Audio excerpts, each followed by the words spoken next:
अस्सलाम वालेकुम दोस्तों। जैसा कि मैंने कहा था कि मुफ्ती साहब ही जीतेंगे और वैसा ही हुआ अल्हम्दुलिल्लाह। यानी 22 राउंड हो चुका है, सिर्फ और सिर्फ 2 राउंड बाकी है। और ये जो 2 राउंड बाकी है, जो 2 एरिया बाकी हैं, ये भी मुफ्ती साहब के ही हैं। और मुफ्ती साहब इस वक्त 3288 वोटों से आगे आ चुके हैं। उनके टक्कर में अभी दूर दूर तक कोई नहीं है। और जो 2 एरिया अभी बाकी हैं वो भी मुफ्ती साहब के ही हैं। यानी जो मैं इतने दिनों से चिल्ला चिल्ला कर कह रहा था और लोग मुझे कह रहे थे कि ऐसे बड़े बड़े दावे मत कर, ऐसा नहीं होगा, तो मेरी बात अल्हम्दुलिल्लाह अल्लाह तबारक व तआला ने सुन ली और सच हो गई है। और मुफ्ती साहब ही जीत रहे हैं 100%। और वो कहते हैं ना, पड़े हो किस चक्कर में, कोई नहीं है टक्कर में, वही बात हो गई है। मुफ्ती साहब ही जीत जाएंगे अल्हम्दुलिल्लाह। और मैंने ये बार बार दावे के साथ कही थी। और अल्हम्दुलिल्लाह जब से मैं पैदा हुआ हूँ तब से लेकर आज तक मेरे जितने भी जानने वाले हैं, सबों का यही कहना है कि तेरी ज़बान बहुत काली है, जो तू बोलता है वो हो जाता है, ज़रा अच्छी अच्छी बातें किया कर। और अल्हम्दुलिल्लाह जब से मैं ये कह रहा हूँ, मेरे ख़ानदान वाले और मेरे जानने वाले यही कह रहे थे कि अब तेरी बात ज़्यादातर जो है 99% सही होती है।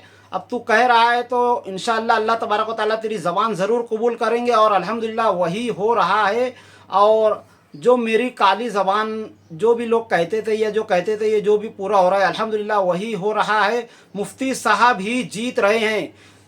जो लीड 16,000 की शेख आसिफ साहब बरकरार रखे हुए थे, उन्हें सिर्फ और सिर्फ 3-4 एरिए ने तोड़ करके रख दिया और मुफ्ती साहब 3288 वोट से आगे आ गए। अब जाहिर है बाकी जो 2 एरिया बचे हैं उनमें भी मुफ्ती साहब की ही लीड रहने वाली है, क्योंकि वही उनके ख़ास एरिया हैं।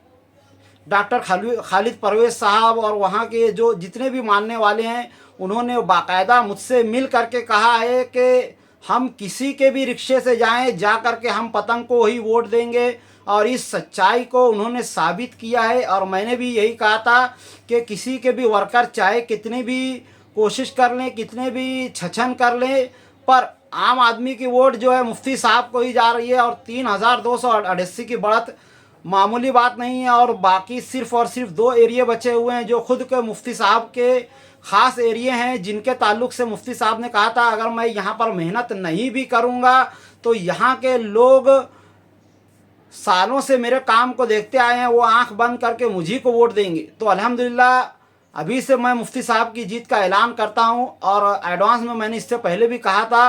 और अल्लाह तबारक व तआला ने जो है हमारे माँ बहनों की और हमारी जो आम आवाम है उनकी दुआओं को सुन लिया है। और इस बात से ये साबित हो जाता है कि अल्लाह तबारक व तआला 2 टोक फैसले करता है, चाहे कोई कितने भी छछन कर ले। तो आज की वीडियो में मैं हमारे मालेगांव शहर की आवाम से ये गुजारिश करना चाहूँगा कि देखो मुफ्ती साहब तो जीत रहे हैं, जीत गए हैं, पक्की बात है।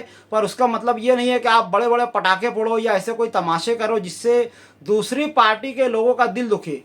उनका दिल दुखाना हमारा मकसद नहीं है। हमें अपना अपना ऐसा जश्न मनाना चाहिए कि जिससे उनका दिल ना दुखे। और जो पार्टियां हार गई हैं, मैं उनके लिए ये कहना चाहूँगा कि आप देखिए कि आपने कौन सी ऐसी कमी की है जिसकी वजह से मालेगांव के आवाम ने आपको चुनकर लाना मुनासिब नहीं समझा।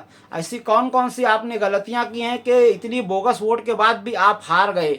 तो आज की वीडियो में इतना ही। और अल्हम्दुलिल्लाह मालेगांव के आवाम से मैं गुजारिश करूंगा कि अब इलेक्शन का दौर ख़त्म हुआ, अब आप अपने काम धंधे से लग जाइए और मुफ्ती साहब के ताल्लुक़ से बेफिक्र हो जाइए कि वो काम करते हैं, उनके काम ज़मीन पर दिख रहे हैं अल्हम्दुलिल्लाह, और आगे भी दिखते रहेंगे। और इसी तरह मैं चाहूँगा कि आप मालेगांव के आवाम हर मर्तबा सच का साथ दे और इसी तरह भरपूर साथ दे कि कोई कितना भी बोगस वोट डाले, कितना भी कुछ भी कर ले, जीत ना पाए। तो आज की वीडियो में इतना ही। मिलते हैं अगली वीडियो में, तब तक के लिए खुदा हाफिज़। अस्सलामु अलैकुम वरहमतुल्लाहि वबरकातुहू।